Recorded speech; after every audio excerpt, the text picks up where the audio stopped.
Hello, everybody. Scott Golden here with the um, TLC review for the 20th of December 2020. Man, this show was not.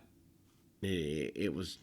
It keeps getting worse, and I find WWE to be completely laughable at this point. And this is coming from someone who spent a dozen years at the independent level. I'm not talking as just a fan. I understand how wrestling is done well. I understand how it's done poorly. I understand that not many people can do it well, but this is just abysmal. Anyway, pre-show match: Daniel Bryan, Otis, Chad Gable, Big E defeat Intercontinental Champion Sami Zayn, Cesaro, Shinsuke Nakamura, and King Corbin with Knights of the Lone Wolf. Um, and I mean, they do a recap of the Sammy Awards from SmackDown. Um, Zayn is insulted for not being able to win a rigged ceremony, and then Zayn teases starting the match with Big E, but tags in Corbin. Corbin has a short-term advantage. Big E hits a belly-to-belly suplex. Faces take over. They go over. They work over Cesaro's arm, um, and then Bryan attempts a submission. Doesn't get there from here. Cesaro and Nakamura work together. They take over on Bryan. Heels cut him off. Zayn tags in and beats him down as well. Corbin attempts a superplex. Bryan shoves him off, hits a missile dropkick. Uh, Zayn goes at it with Big E again. They go at it on the floor. Cesaro nails Big E with an uppercut. Otis gets a hot tag, goes nuts, hits a caterpillar. Um, Gable demands a tag. The heels then regain control. Zayn tags in. Gable rolls out of the way and tags Big E. Zayn has no one left to tag, attempts a haluva kick. Big E counters with a Uranagi. Big E then hits a big ending on Zayn for the win. And Cole points out that Big E pinned the Intercontinental Champion. So we go to the main show, TLC match. Drew McIntyre defeats AJ Styles with Almost and The Miz and Morrison to retain the championship. I mean, some people are saying this is a good match. It's Drew McIntyre is probably the best guy they've had since I don't know Cena. I really think he's the best guy in the last 10 years as far as new talent goes. And not that he's new at 35, but you get my point. But him being wasted matches like this is just stupid. Um, I mean, the action is good for what it is. McIntyre and Styles go at it. Miz cashes in the Money in the Bank, turning it into a three-way. McIntyre and Styles, are really really good with each other. Big surprise there. Um, Phillips points out Styles has been in this type of match before. McIntyre hasn't, as if it should matter. Styles attacks and goes for the knee right at the beginning. Continues to work over the leg. McIntyre nails a suplex. Styles manages to come back a bit and then nails a back body drop. Styles attacks McIntyre's knee. And stays on it. McIntyre goes after Styles with a hard chop, knocking him off the turnbuckle to the floor, and he slams Styles headfirst into the announce table. McIntyre tries to suplex Styles. Doesn't go through the tables. Doesn't go through the table as he escapes going through.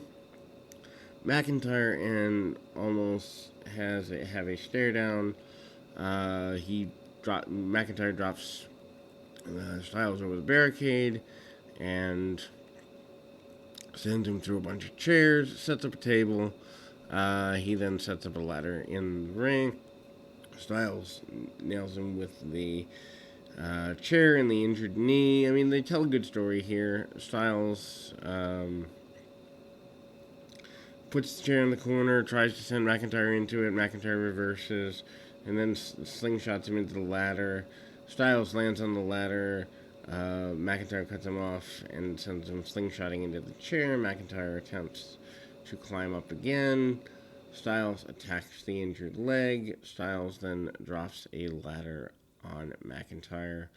And then McIntyre reverses into the Future Shock DDT. McIntyre lifts the ladder and drops it on Styles. Styles recovers, goes for McIntyre's knee. Styles uses the ladder to apply the calf pressure. Styles attacks McIntyre's leg with a chair. He then goes again for the calf pressure, but this time uses the chair. McIntyre fights back and dropping Styles on the ladder. Styles takes over, slams McIntyre's leg into the post. They fight around ringside, and Styles rocks McIntyre with the ladder and a shot to the face. Styles places McIntyre on the table, on the floor. Styles then walks up to the ladder and nails an angle in the corner. McIntyre recovers and smashes the chair into Styles' face. McIntyre brings up a table and sets it up in the corner. Styles fights back and drops McIntyre face first on the bottom rung of the ladder. McIntyre throws Styles into the table and then slides under and pushes the table into McIntyre's injured knee. Styles charges McIntyre, catches him. Styles hits an overhead belly-to-belly suplex and then goes into the ladder in the corner. Styles hits a phenomenal forearm, climbs up the ladder. McIntyre cuts him off and press slams Styles through a table at ringside. McIntyre tries to go up the ladder but gets driven through the table with a power bomb. Miz cashes in the Money in the Bank contract and the match becomes a triple threat. Miz goes up the ladder, almost pulls Miz off the ladder and holds him by the arms, kind of like a bully, and then drops Miz through the table at ringside. Morrison jumped and smashes a chair over Almas, and then the chair broke into pieces. Almas looks at Morrison and then stalks him to the back. McIntyre struggles to get to his feet. Styles gets to the back and climbs up a ladder, and he's on top. And then Miz gets in and sets up a second ladder. McIntyre knocks Styles and Miz off. Styles recovers and springboards into the ladder and knocks off McIntyre. Miz and Styles fight on top of the ladder, and then Styles goes flying to the floor, and there's a little bit of blood around his face somewhere, so probably caught his nose or his lip or something. Miz lands on the ropes. McIntyre hits a Claymore kick and then climbs the ladder to pull down the championship. Caleb Braxton interviews Paul Heyman. He basically says that Owens is going to get hurt, and that's a spoiler. He promised Reigns is going to hold on to the title. As far as the first match goes, it was fine. I don't think Miz needed to be there, but at least you don't have to worry about him chasing the title anymore unless they literally insert him into a storyline where he doesn't belong. That being said, I wouldn't use McIntyre in these useless throwaway three-ways. Banks and Carmella have the next match. They try really hard. Carmella spends a lot of time stalling at ringside, and Banks drags her into the ring. Carmella gains control of the match pretty quickly. Banks knocks Carmella off the apron, but the wine taster guy catches her. His name is Reginald. Banks knocks him out. Carmella hits a super kick. Carmella slows the match down a bit. Banks hits a series of running knees, follows up with the Three Amigos, and then hits a frog splash for a close near fall. Banks attempts the Meteora. Carmella avoids it. Banks goes for a tilt-a-whirl head scissors. Carmella drops her on her head. Carmella nails Banks with a super kick, and then she hung over the apron. Carmella attempts a Rana off the top, but Banks rolls through hits a near fall. They go back and forth with a pin attempt. Carmella hits a code of silence. Banks counters it into a bank statement, and then Carmella locks in a submission. Banks rolls through again, and then Carmella kind of loses it, gets frustrated. Carmella fights the bank statement for a minute, but Banks locks it in and gets the win.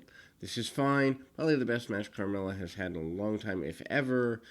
But I don't need to see her in another championship match anytime soon. Hurt Business defeat the New Day for the tag team titles. Charlie Caruso interviews the New Day in the back pre-match. Woods says they've dealt with the Hurt Business before, and never in a match like this with the New Day. Kofi rocks Cedric with a super kick. And then New Day was in control for a good while. Sheldon hits a good spine buster to shift control of the match. MVP gives Alexander a bottle of water at ringside. Kingston hits a double stomp for a near fall. Kingston hits a dive into Alexander at ringside. And then Woods hits a tornado DDT on Benjamin. Benjamin rocks Woods with a knee and sends him to the buckle. Alexander gets a near fall soon thereafter. Alexander slows things down.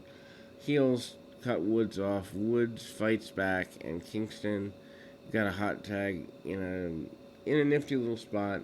Kingston attempts the boom drop. Benjamin turns that into a power bomb. That was well done. Hurt Business tries a Doomsday Device. Kingston manages to roll through, hits the SOS for a near fall. This is well done. This is probably, honestly, as far as tag matches go, best match in a while. And a lot of credit goes to Sheldon Benjamin, who at 45 is more athletic than half of the roster. And Cedric Alexander, who in this tag role is actually being given an opportunity to do something. Alexander does hit a brainbuster for a close near fall there. Benjamin and Kingston fight on the top rope. Benjamin fights off the top and hits a superplex. Benjamin then has the match won, but Alexander tags himself in and hits a lumbar check for a win. Benjamin's shocked, and then Alexander tags himself in, but the Hurt Business celebrates after the match. Alexander's basically the reason they won indirectly.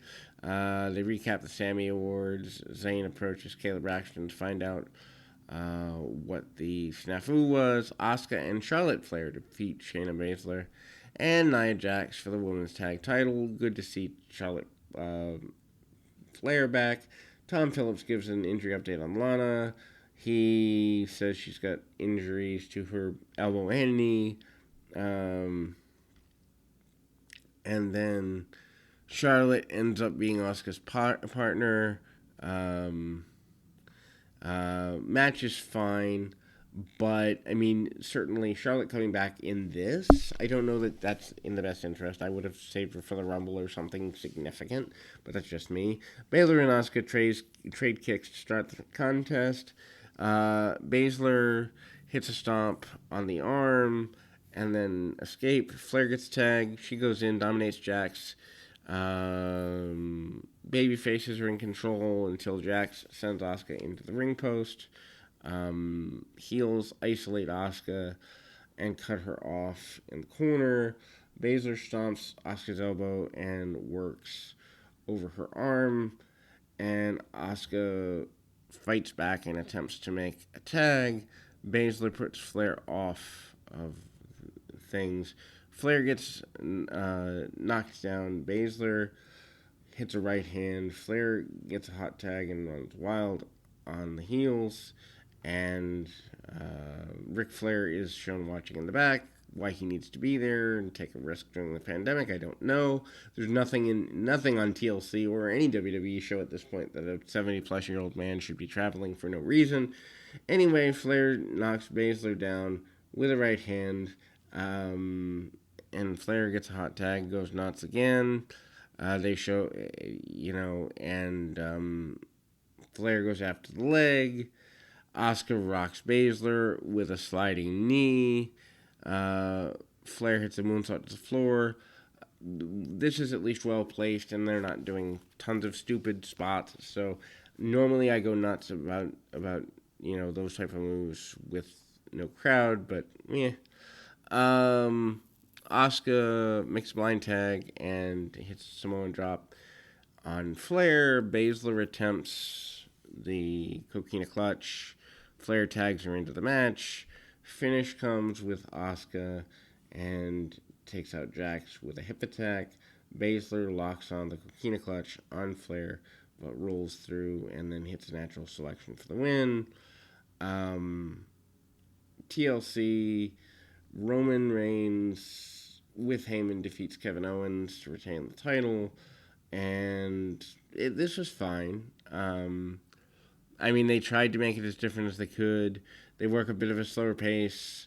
They do a lot of less high-risk stuff, and Reigns makes his entrance first. Kevin Owens jumps Reigns to start the match. Owens beats him up, sends him around ringside, hits a cannonball into the buckles. Owens nails a frog splash, and Owens brings a ladder. Jey Uso interferes, takes him off the ladder. Uso's ready and rocks and hits him with a super kick, and then he continues to beat down Reigns. Uso attempts a super kick, and then Owens blocks it with a chair. Owens then attacks Uso's leg and does the old Pillman in a chair spot. Uso gets taken to the back by way too many officials. Reigns hits the drive-by on Owens. Owens fights back and tries to powerbomb Reigns through the chairs. Reigns counters, and that turns into a backdrop.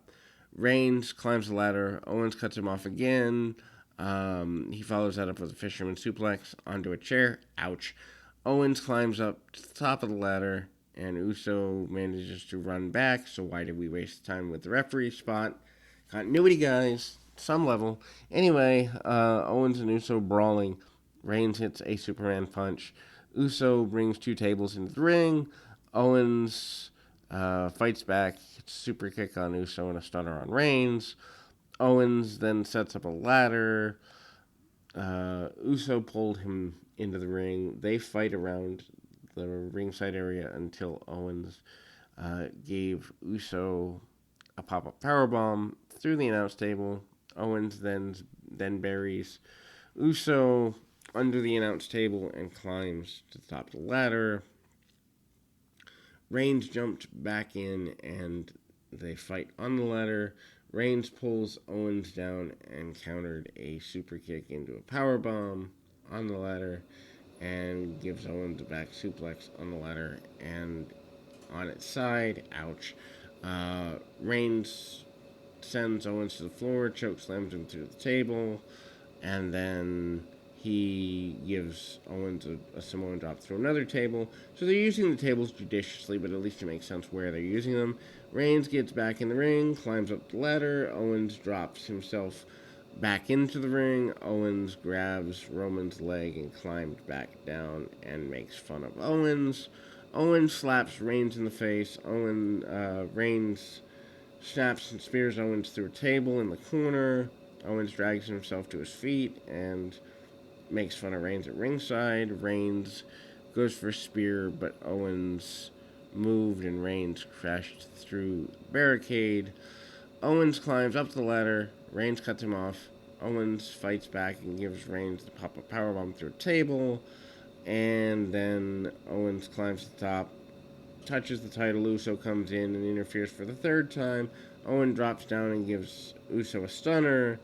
And then he climbs up. Reigns hits a low blow. Reigns applies the guillotine submission. And Owens falls to the mat. And Reigns pulls down the title. It's fine, I guess. Firefly Inferno match. This was just stupid. Randy Orton defeats The Fiend. The match itself was below average at best. So, no pinfall submissions, countouts, or disqualifications in the match. The only way to win is set a body part on fire. No referee in this either. Randy Orton comes out wearing black pants, black hoodie. Fiend kept his black jacket on. Anyway, there's no fire around the ring or any fire at all to be seen. They start with no fire. It just randomly appears out of nowhere, and the fire's not around the ring itself. The fire is on the other side of the barricade with the fans and near the commentators. Anytime there's a big move on the floor, the flames became higher. This is just goofy.